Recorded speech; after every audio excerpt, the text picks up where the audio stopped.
आज की डेट में हम किस पर भरोसा करें, क्योंकि आज की डेट में हम बोल सकते हैं कि तरह तरह की घटनाएं अपने घर के चाचा, मामा, अपने खुद के भाई, ऐसे कई प्रकार के केस देखने को मिल रहा है। और हम मीडिया के माध्यम से लोगों को जागरूक करने के लिए यह वीडियो आप तक पहुंचाने की कोशिश कर रहे हैं। घटना के बारे में आपको बताना चाहते हैं कि अपने घर के बच्चे उसके हर एक गतिविधियों पर नज़र रखें और अपने बच्चे के जो हरकत है उनके शरीर के गतिविधियों पर नज़रअंदाज बिल्कुल ना करें। क्योंकि जो घटना मैं बताना चाह रहा हूँ, यह घटना ऐसा है कि भारत के इतिहास में पहली ऐसी कोई लड़की होगी जो महज 10 साल की उम्र में एक स्वस्थ बच्चे को जन्म देती है। यह जो घटना है वह केंद्र शासित राज्य चंडीगढ़ की है। जो घटना घटित हुआ है वह बहुत झकझोर देने वाली घटना है। उसी के बारे में हम आज आपको मीडिया के माध्यम से भली भांति उसे रूबरू कराने की कोशिश करेंगे। आप वीडियो में अंत तक बने रहे, क्योंकि वीडियो थोड़ी लंबी है और वीडियो अगर बीच में रोकते हैं तो आपको घटना के बारे में जानकारी नहीं हो पाएगी, इसलिए वीडियो के अंत तक बने रहे। नमस्कार, मैं हूं संजय सिंह सेंगर और आप देख रहे खबर छत्तीसगढ़ केसीजी न्यूज। आप सभी का बहुत बहुत स्वागत है। यह घटना जो है चंडीगढ़ केंद्र शासित राज्य की है। बात यह है कि एक बच्ची रहती है जो स्कूल जाने के लिए तैयार होते रहती है और वह गरीब परिवार की लड़की है। उसकी माँ जो रहती है वह जो घरों घर जाकर बर्तन साफ करती है और जो लड़की के पिता रहते हैं वह एक रोजी मजदूरी का काम करते हैं। लड़की की उम्र महज 10 साल रहती है। वह स्कूल जाने के लिए तैयार होते रहती है। अचानक के पेट में असहनीय दर्द उठता है और दर्द इस प्रकार उठता है कि वह अपने माँ से कहती है कि माँ, आज स्कूल मैं नहीं जाऊँगी, मेरे पेट में असहनीय दर्द हो रहा है जो बर्दाश्त नहीं कर पा रही हूँ और मेरे पेट में अलग से कुछ फील हो रही है। तो लड़की की जो माँ रहती है वह अपनी बच्ची से कहती है कि बेटा, क्या सच में पेट में दर्द हो रहा है या स्कूल जाने के नाम से बहाना कर रही है? तो लड़की कहती है कि नहीं माँ, मेरे पेट में सचमुच बहुत दर्द हो रहा है, मुझसे सहन नहीं हो रहा है। तो जो लड़की की जो माँ रहती है अपने घरेलू नुस्खे के हिसाब से बच्ची को कुछ दवाई जो घर में बन होते हैं, पुदीन हरा है ना, ये सब संकट मोचन या कुछ चीज़ अपने घर में जो रहता है वो तुरंत अपने बच्ची को देते हैं। उसको पिलाने के बाद भी उसके पेट में असहनीय दर्द जो होते रहता है वह कम नहीं होता है। उसके बाद जो लड़की की जो माँ रहती है वह उनके पापा को फ़ोन करते हैं और उन्हें बताते हैं कि जल्द से जल्द घर आओ, बेटी की तबीयत ठीक नहीं है, उनके पेट में असहनीय दर्द हो रहा है, उसे डॉक्टर के पास ले जाना है। उसके बाद क्या होता है कि जो लड़की की माँ, उनके पापा जो होते हैं पास के नज़दीक हॉस्पिटल होता है वहाँ ले जाकर अपने बच्चे को दिखाने के लिए ले जाते हैं। ले जाने के बाद डॉक्टर से उनके मम्मी पापा बात करते हैं कि बेटी के पेट में असहनीय दर्द हो रहा है और दर्द हो रहा है जिससे कारण आज स्कूल नहीं गई है। तो जो डॉक्टर रहते हैं वह उनके मम्मी पापा से कहते हैं कि ठीक है, आपके बच्चे के कुछ रूटीन टेस्ट लिखते हैं, क्योंकि जब डॉक्टर ने देखे होंगे बच्चे के पेट में जो दर्द हो रहा है उन्हें कुछ लगा होगा कि इसके लिए कुछ टेस्ट करवाते हैं, उसके बाद इनका इलाज करेंगे। इलाज करने के बाद उनके लड़की को बेड दे दिया जाता है जिसमें उनको लेटा दिया जाता है और उनके मम्मी पापा रिपोर्ट का इंतज़ार करते रहते हैं। रिपोर्ट का इंतज़ार करने के बाद कुछ ही देर बाद बच्चे का रिपोर्ट आ जाता है। बच्चे की रिपोर्ट आने के बाद वह रिपोर्ट लेकर डॉक्टर के पास उनके मम्मी पापा जाते हैं। तो डॉक्टर रिपोर्ट को देखते हैं। रिपोर्ट को देखने के बाद वह बच्चे के मम्मी पापा और बच्चे को देखते हैं। तो डॉक्टर रिपोर्ट देखने के बाद चकित हो जाती है कि यह मैं क्या देख रही हूँ। उसके बाद उनके मम्मी पापा को डॉक्टर डांटने लगते हैं कि तुम लोग को सब चीज़ पता है और भली भांति इस चीज़ से वाकिफ़ हो, फिर भी तुम लोग नज़रअंदाज कर रहे हो, ये क्या हरकत कर रहे हो। तो जो बच्चे की मम्मी पापा रहते हैं वह कुछ बात को समझ नहीं पाते हैं और डॉक्टर से कहते हैं कि डॉक्टर साहब आप क्या कह रहे हैं, हमें कुछ समझ नहीं आ रहा है। उसके बाद जो डॉक्टर रहते हैं वह तुरंत ही डांटते हुए बच्ची के मम्मी पापा से कहते हैं कि तुम्हारी जो बेटी है वह 10 माह की प्रेग्नेंट है। जैसी ही यह बात उनके मम्मी पापा सुनते हैं पैरों तले ज़मीन खिसक जाते हैं। ऐसा ही कुछ उन्हें महसूस होता है और अपनी लड़कियों को देखते हैं कि हमारी लड़की के साथ ऐसा किसने क्या बर्ताव कर दिया जो आज हमारी लड़की इस कदर दर्द में तड़प रही है।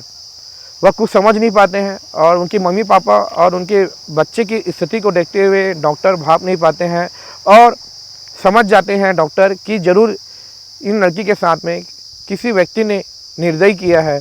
तो तुरंत ही नज़दीकी पुलिस थाने में डॉक्टर फ़ोन करती है और उन्हें सूचना देते हैं कि हमारे हॉस्पिटल में एक 10 साल की उम्र की लड़की जो कि 30 सप्ताह की प्रेग्नेंट है, आप लोग जल्द से जल्द हॉस्पिटल पहुँचें।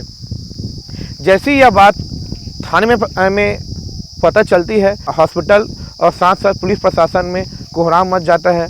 कोहराम मचने के बाद क्या होता है, हॉस्पिटल में जितने भी स्टाफ रहते हैं वह वो बच्ची को और उनके मम्मी पापा को देखकर घूरते हैं।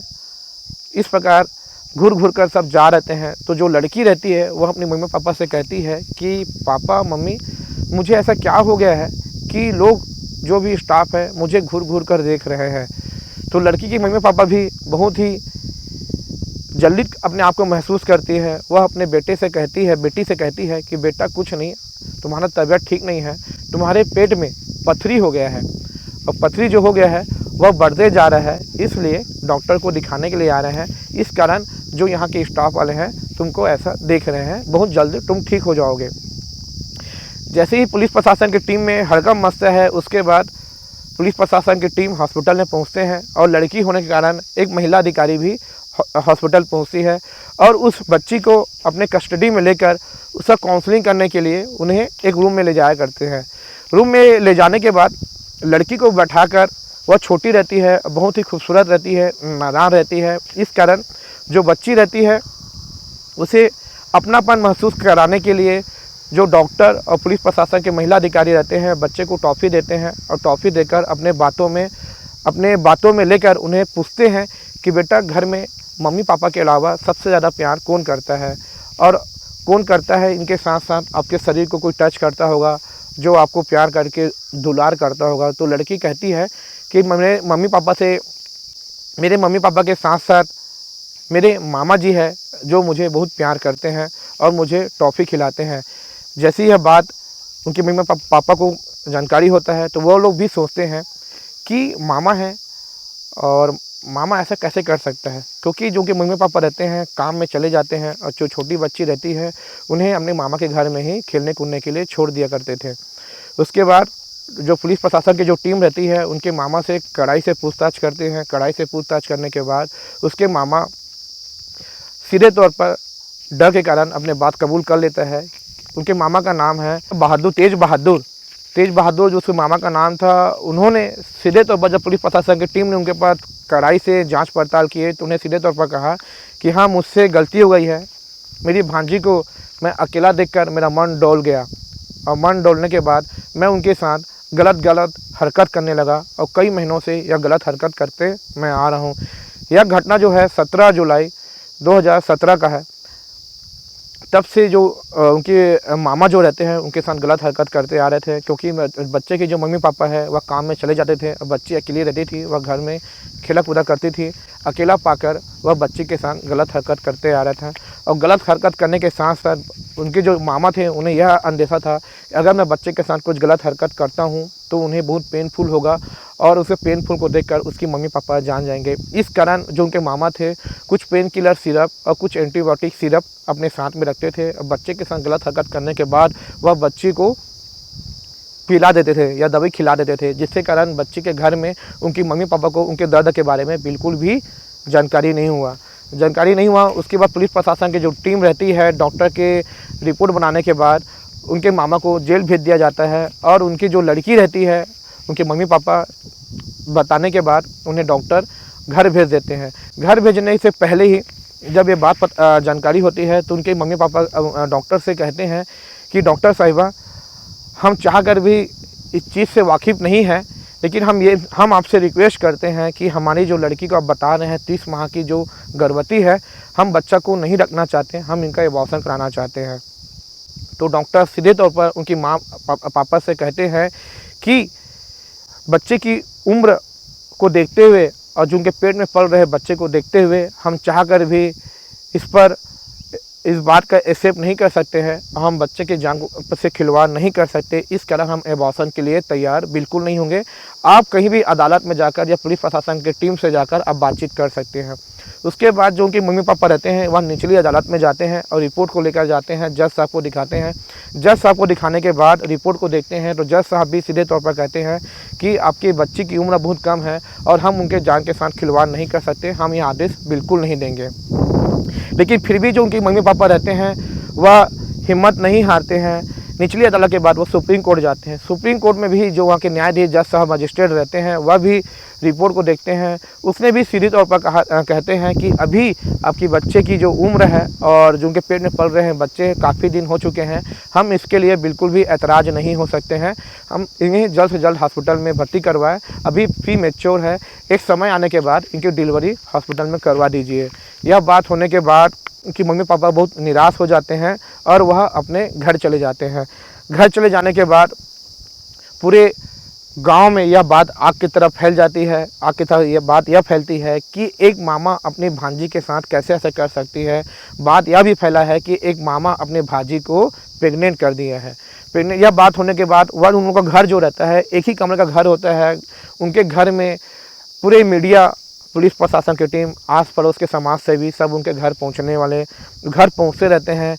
हमेशा घर में मजमा लगा रहता है, लोग तरह तरह की बात करते रहते हैं। उनकी जो लड़की रहती है वह कुछ समझ नहीं पाती है, कुछ जान नहीं पाती है कि मेरे साथ क्या हुआ है। घर में सब इतने लोग आ रहे हैं, मीडिया वाले आ रहे हैं, पुलिस वाले आ रहे हैं। वह अपने मम्मी पापा से प्यार से बात करती रहती है कि मम्मी मुझे क्या हो गया है, ये सब इतने लोग मेरे घर में आ रहे हैं, मेरे से बातचीत कर रहे हैं, आप लोग इतना उदास क्यों हो। तो उनके मम्मी पापा जो रहते हैं अपनी बेटी को क्या बोलेंगे, वही बात कहते हैं कि बेटी तुम्हें पथरी हो गया है, इस कारण लोग तुम्हें सब देखने आ रहे हैं। पथरी जो रहता है इतने छोटी उम्र में नहीं होता है, इस कारण तुम्हारा पेट जो है पहले से ज़्यादा फूलते जा रहा है। अब बहुत जल्द ही ऑपरेशन किया जाएगा, ऑपरेशन करने के बाद तुम पूरी तरह से ठीक हो जाओगे। यह प्रोसेस होने के बाद जो लड़की के मम्मी पापा रहते हैं वह डॉक्टर, पुलिस प्रशासन और मजिस्ट्रेट के सामने अपनी बात रखते हैं कि हम एक अपना शर्त रखना चाहते हैं। हम एक गरीब परिवार से हैं और समाज के सामने अगर वो बच्चा आता है तो हम क्या मुंह दिखाएंगे, उनकी परवरिश कौन करेगा।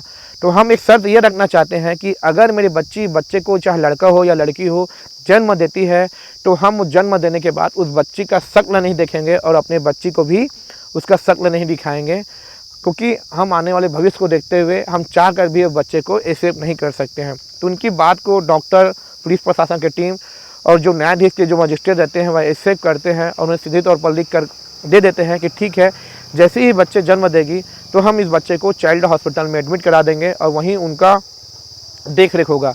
यह देख रेख होने के बाद बात को एक्सेप्ट कर लिया जाता है और उस बच्ची जो प्री मैच्योर रहती है उस कारण से हॉस्पिटल में एडमिट कर दिया जाता है और समय आने का इंतज़ार किया जाता है।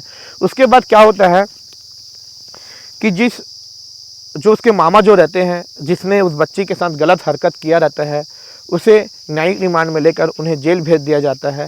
लेकिन जो पुलिस प्रशासन की जो टीम रहती है वह उनका डीएनए टेस्ट कराया जाता है कि जिस शख्स को हम लोग ने जेल भेजा है क्या ये वाकई उसी का ही बच्चा है, इसलिए उनका टेस्ट किया जाता है। डीएनए टेस्ट करने के कुछ ही दिन बाद रिपोर्ट आ जाता है। रिपोर्ट आने के बाद डॉक्टर, पुलिस प्रशासन की टीम वहाँ मौजूद रहते हैं। रिपोर्ट देखने के बाद डॉक्टर भी चकित खा जाता है। हुआ यूँ कि जो डीएनए टेस्ट आया है उसमें उसका मामा का जो डीएनए टेस्ट है वह मैच नहीं करता है।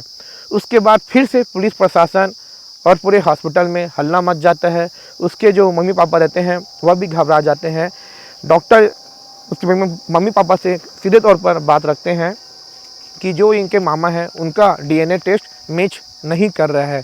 इनके साथ साथ और कोई व्यक्ति है जो बच्ची के साथ ज़्यादती, निर्दयी हरकत किया है। फिर से उसके बाद वो लोग पुलिस प्रशासन की टीम रहती है, वह बच्चे के काउंसलिंग के लिए फिर से उसके मम्मी पापा से बात करते हैं। उसके बाद बच्चे को फिर से एक रूम में लाकर उसका काउंसलिंग करते हैं। काउंसलिंग करने के बाद बच्चे से फिर पूछताछ किया जाता है कि बेटा जैसे तुम्हारे मामा तुमसे प्यार करते थे, तुम्हारे चॉकलेट खिलाते थे, वैसे ही कोई शख्स है जो तुमको इतना प्यार करते थे। तो बच्ची सीधे तौर पर कहती है कि हाँ, मेरे छोटे मामा भी है जो मेरे बड़े मामा प्यार करते थे, जो मेरे बॉडी टच करते थे, सेम वैसे ही छोटे मामा भी करते थे। उसके बाद पुलिस प्रशासन की जो टीम रहती है वह स्टाफ को भेजकर उनको जो उनके मामा के घर भेजते हैं और उन्हें गिरफ्तार करने के लिए गिरफ्तार कर तुरंत कस्टडी में थाना लेकर आने के लिए बोलते हैं। तो जैसे ही पुलिस की टीम जो उनके छोटे मामा के घर पहुंचते हैं, उन्हें पहले से ही अंदेशा हो गया था कि जो उनके बड़े भाई है उन्हें पुलिस गिरफ्तार कर जेल भेज दिया गया है और मामा ने ऐसा हरकत किया है।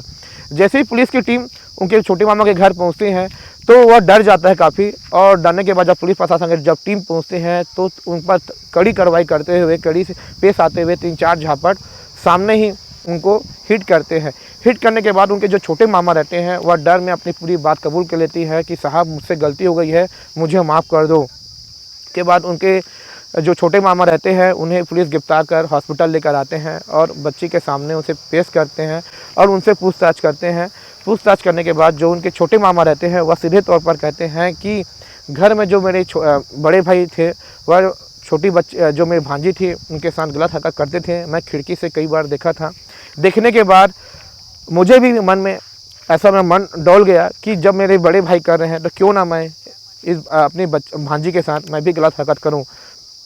यहाँ पर ऐसा वाक़या होना था कि अगर बड़ा भाई कुछ गलती कर रहा है तो छोटे भाई को मना करना था, लेकिन छोटा भाई भी कुछ मना नहीं किया।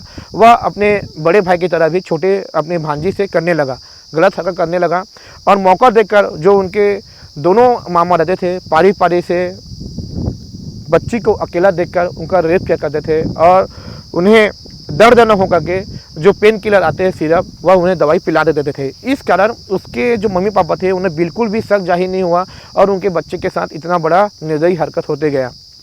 यह सब होने के बाद पुलिस प्रशासन की टीम उन्हें न्यायिक रिमांड में लेकर जेल भेज दिया गया। जेल भेजने के बाद जो मजिस्ट्रेट होते हैं वह ऐसा फैसला सुनाया और फैसला ये सुनाया कि जब तक यह दोनों व्यक्ति जीवित रहेंगे तब तक यह जेल के सलाखों में सड़ते रहेंगे। इस कारण इस निर्दयी व्यक्ति जो भेड़िए के समान जो समाज में रहते हैं उन्हें आजीवन कारावास की सज़ा देना चाहिए और यह बिल्कुल भी जेल से बाहर आने के लायक नहीं है। अगर ये जेल से बाहर आते हैं तो पता नहीं और आगे चलकर ये अन्य बच्चों के साथ ऐसा ही बर्ताव करेंगे। इस कारण इन्हों मरते दम तक जेल के सलाखों में छोड़ दिया जाता है। उसके बाद क्या होता है, जिस बच्ची को चाइल्ड हॉस्पिटल में रखा जाता है, जब खबर अखबार में फैलती है तो उस बच्चे को गोद में लेने के लिए कई प्रकार के व्यक्ति लोग आते रहते हैं और कानूनी हॉस्पिटल में बातचीत करते हैं कि हम इस बच्चे को गोद लेना चाहते हैं। तो डॉक्टर के द्वारा यह बात रख दी जाती है कि ठीक है, जो भी कानूनी प्रोसेस है आप उसे फिलअप करिए और उसके बाद बच्चे को सौंप दिया जाता है। उसके बाद जो बच्चे को गोद लेने के लिए जो सामने आते हैं उसे बच्चे को सौंप दिया जाता है और अच्छे परवरिश के हिसाब से बच्चे का देखभाल लोग जीवन यापन कर रहे थे। उसके बाद क्या होता है कि सुप्रीम कोर्ट के द्वारा यह निर्णय लिया जाता है बच्चे के भविष्य को देखते हुए कि इस बच्चे के भविष्य को देखते हुए और आगे उसकी पढ़ाई जीवन शैली को देखते हुए सुप्रीम कोर्ट के द्वारा सरकार को यह निर्देश देती है कि इन्हें 10 लाख रुपए मुआवजा दिया जाए ताकि यह अपने बच्चे का ठीक से परवरिश कर सके और इसे देखभाल में कोई कमी नहीं आए। 1 लाख रुपये कैश और 9 लाख रुपया उसके नाम से एफडी कर दिया जाए। लेकिन वही बात क्या होती है, जो सुप्रीम कोर्ट में और एक महिला न्यायाधीश जो रहती है उन्होंने महिला होकर अपने बात को समझते हुए कहती है कि 10 लाख में से भविष्य में कुछ नहीं होगा। इस कारण इसको 30 लाख रुपए का मुआवजा सरकार को देने का ऐलान करना चाहिए और ऐलान भी करवा देते हैं कि सरकार इन्हें 30 लाख रुपये दिया जाए ताकि यह बच्ची पढ़ने में बहुत होशियार है और बहुत चंचल है, आगे चलकर अपने भविष्य को अपने जीवन यापन करने के लिए उसके माँ बाप अच्छे से उनका परवरिश कर पाएंगे और समाज के रूप में जो भी ऐसे गतिविधियाँ आती है उसे लोग उसे मुकाबला कर पाएंगे। हम मीडिया के माध्यम से अब तक यह बात इसलिए पहुंचाना चाह रहे थे कि इतनी बड़ी घटना हुई है और लोग चाहकर भी अपने मामा, अपने चाचा, अपने भाई पर विश्वास करते हैं, लेकिन घटना होने के बाद आप समझ सकते हो कि आज के डेट में हम किसी पर विश्वास नहीं कर सकते। इसलिए कमेंट बॉक्स पर अपना विचार जरूर रखें और ऐसे गतिविधियों को समझने के लिए अपने बच्चों को लेकर, उनके दिनचर्या को लेकर जरूर उन पर ध्यान रखें और ध्यान रखने के साथ साथ उससे गतिविधियों पर नज़रअंदाज बिल्कुल न करें। नमस्कार, जय हिंद, जय छत्तीसगढ़।